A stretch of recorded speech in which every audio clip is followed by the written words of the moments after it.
South Africa and Zimbabwe, L'Afrique du a test Sud et too le close to Zimbabwe, ignore. une épreuve trop proche pour être ignorée, c'est ce qui se passe au nord. Du fleuve Limpopo ne reste pas confiné au nord pour l'Afrique du Sud.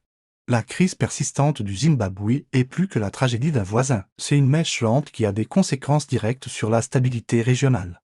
L'économie et le rôle de l'Afrique du Sud en tant que leader moral de l'Afrique alors que l'Afrique du Sud est aux prises avec ses propres défis, chômage, corruption, inégalité. On attend aussi d'elle qu'elle incarne quelque chose de plus grand, une politique étrangère guidée par la justice et les droits de l'homme. Ce même principe qui a conduit Pretoria à la Cour internationale de justice pour Gaza exige aujourd'hui une attention bien plus proche de chez elle. L'Afrique du Sud ne peut plus se permettre d'ignorer la dégringolade accélérée du Zimbabwe, un voisin en chute libre. Un grand merci à nos chers abonnés. Si vous nous rendez visite pour la première fois, n'hésitez pas à cliquer sur le bouton d'abonnement pour rester connecté et informé de ce qui se passe partout en Afrique depuis plus de 2 décennies. Le Zimbabwe est pris dans un cycle de crises, non pas des catastrophes naturelles, mais des crises politiques. Le parti au pouvoir, la ZANU-PF, a maîtrisé l'art de se maintenir au pouvoir par la répression, la cooptation et la manipulation des institutions de l'État après les élections très contestées de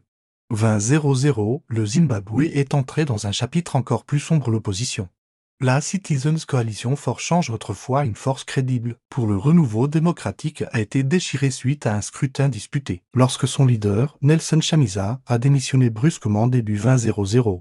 Des millions de Zimbabwéens pleins d'espoir se sont retrouvés politiquement orphelins pendant ce temps. Le gouvernement du président Emmerson Mnangagwa a resserré son emprise, réduisant au silence les critiques, interdisant les ONG indépendantes par des lois draconiennes et attirant la société civile dans un filet de contrôle déguisé en dialogue. Le peu d'espace démocratique qui subsistait a été complètement fermé. La libération au pillageux déclin du Zimbabwe n'est pas seulement politique, il est économique et moral. Les immenses richesses du pays en or, diamants et lignes sont devenues la bourse privée de quelques puissantes élites liées à la présidence. Le résultat, un État vidé de sa substance, hyperinflation, une monnaie sans valeur et l'effondrement des services publics ont plongé des millions de personnes en mode survie. Les enseignants et les infirmiers vivent dans la pauvreté. Les routes et les hôpitaux s'effondrent tandis que des mentions de luxe poussent pour les privilégiés bien connectés. Même les projets d'infrastructure, autrefois symboles de progrès, sont devenus des lignes de front pour la corruption, détournant les fonds publics via des contrats opaques et laissant la prochaine génération endettée. L'arrivée au pouvoir de Mnangagwa en 2017 est saluée comme la seconde indépendance du Zimbabwe s'est transformée en une consolidation du pouvoir alimentée par la paranoïa.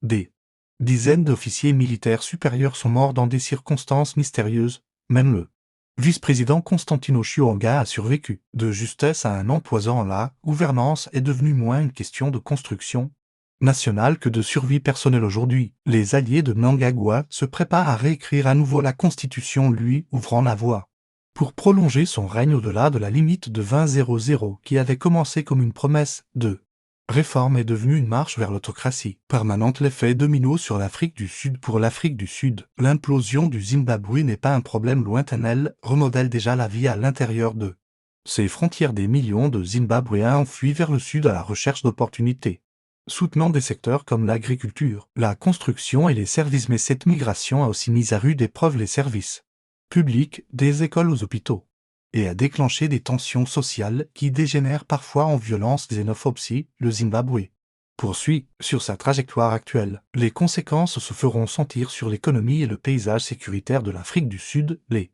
pressions migratoires massives vont s'intensifier, submergeant les systèmes frontaliers. La contrebande illégale d'or et les réseaux criminels transfrontaliers vont se développer, privant l'État de revenus et alimentant la corruption. Une instabilité régionale pourrait éclater si les luttes de pouvoir ou l'agitation militaire débordent vers le sud. En clair, un Zimbabwe stable et démocratique est dans l'intérêt national de l'Afrique du Sud. L'heure du courage régional partout au Zimbabwe.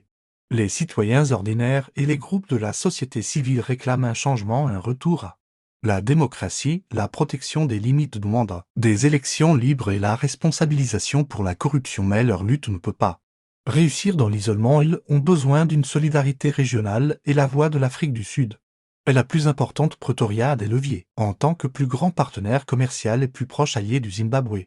Le silence de l'Afrique du Sud équivaudrait à une complicité. Elle ne peut pas répéter la diplomatie silencieuse des années Mugabe, une politique qui détournait le regard pendant que la démocratie était Démanteler les leaders politiques. Les églises et la société civile en Afrique du Sud devraient s'unir pour exiger une véritable réforme démocratique au niveau régional.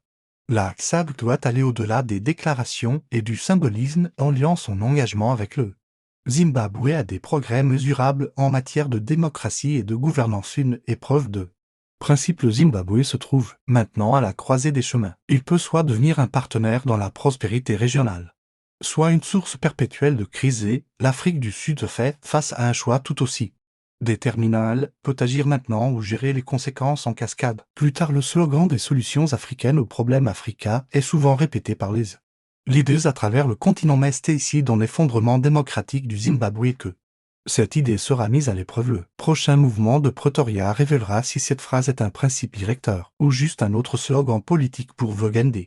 Je suis sale pied. Ce n'est pas seulement une histoire sur l'avenir du Zimbabwe, c'est un avertissement sur la responsabilité de l'Afrique du Sud, car lorsque la démocratie meurt à côté de chez soi, le silence de ses voisins parle plus fort que des mots. Merci d'avoir regardé. N'oubliez pas de vous abonner, de partager et d'aimer nos vidéos. Nous apprécions votre soutien.